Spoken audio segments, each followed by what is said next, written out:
When I was up in Maine making fiddles with Ivy Mann, we'd often finish a violin and take it down to an old friend of Ivy's named Otto Soper. And Otto had been a traveling musician for many, many years and had many pearls of wisdom. Among them, he'd often say that music will take you places that money won't, and you'll make all your great friends through music. Just before opening my own violin shop, I had a dream.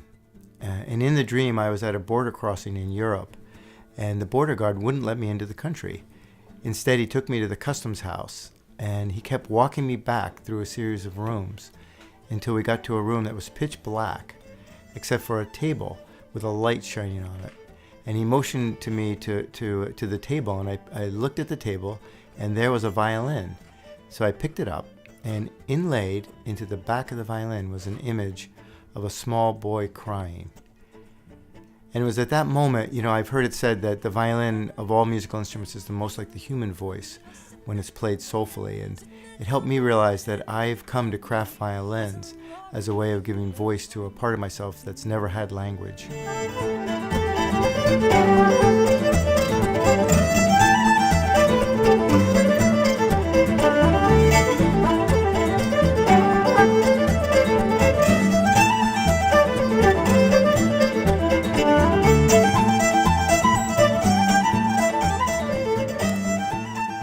Charles, how are you? Hey Liz, it's great to see you. Great to see you.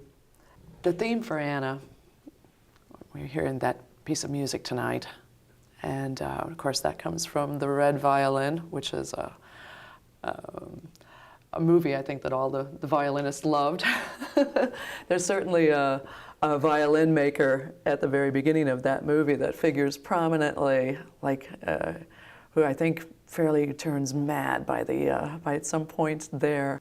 Have you been behaving yourself? I've been trying to. I'm still doing it 35 years later, so wow, still going.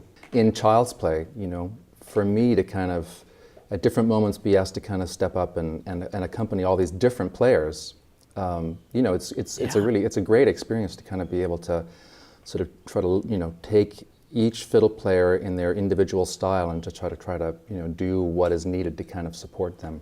One of the nice things about the group is everyone is a little bit outside of their comfort zone.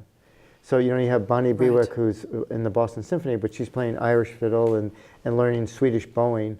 And then you have Hanneke Castle, who's playing Irish tunes, or playing a beautiful waltz. Child's Play is an amazing coming together of a lot of different styles, and I try to be a sponge as much as possible to know what it feels like to play Irish music. I think that's almost a little easier because that's part of my, that's just my genetic, that's just there. I can't deny that, it's like if I can feel that in my bones. Yeah, well, it's always fun to make a big noise. Right? I mean, that's what's fun about like orchestras. If playing in the middle of an orchestra with like the timpani and the and the brass and everything, it's fun to be big and loud like that. And as a fiddle player, you don't often get that opportunity. We have these rehearsals and then we kind of hang out and someone maybe shows someone a new tune that they just learned. And then I also really love performing, so to have that vibe going on all week and then to be able to get on a bus and keep hanging out and then to get on stage and just totally perform, it's just a really fun experience.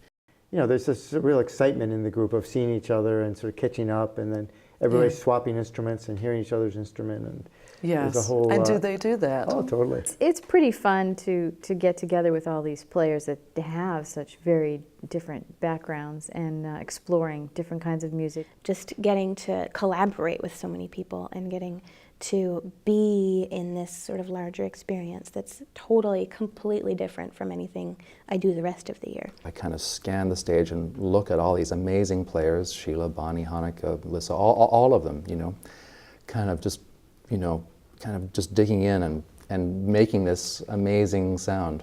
If I knew how difficult it was to make a violin, how hard it was to make a violin, I'm not sure I ever would have started. But I was young, and there was something about the violin that just captivated me. And it's such a mystery. In fact, I think that's one of the great things about the violin, that it's so mysterious. And in the world that we live in, where everything is explained and sort of very sort of detailed. There's something about the violin that you can't really explain, and to me, that was the beginning of a long, 35-year now, sort of romance of trying to figure out how to create a violin out of wood and how to give a voice to wood. Some were made to serve the Lord, and some were made to wander, some to fear the lightning roar, and others laugh at thunder. But I was made to play the fiddle, but I was made to sing, made to play and made to play the fiddle, to hear it sing, to hear the angels dream of softer wings, hear double stop the string. Where does the music come from? Where does it go? I may know by and by. I may know. I draw the bow and let it fly. I draw the bow and I feel my heart fly. Some may carve through wood or stone to find a thing of beauty, while some may chase the cause around the world for love or duty. But I was made to play the fiddle, but I was made to play the fiddle, but I was made to play the fiddle, to hear it sing, to hear the angels dream of softer wings, hear double stop the string. Where does the music come from? Where does it go? I may know by and by. I may know.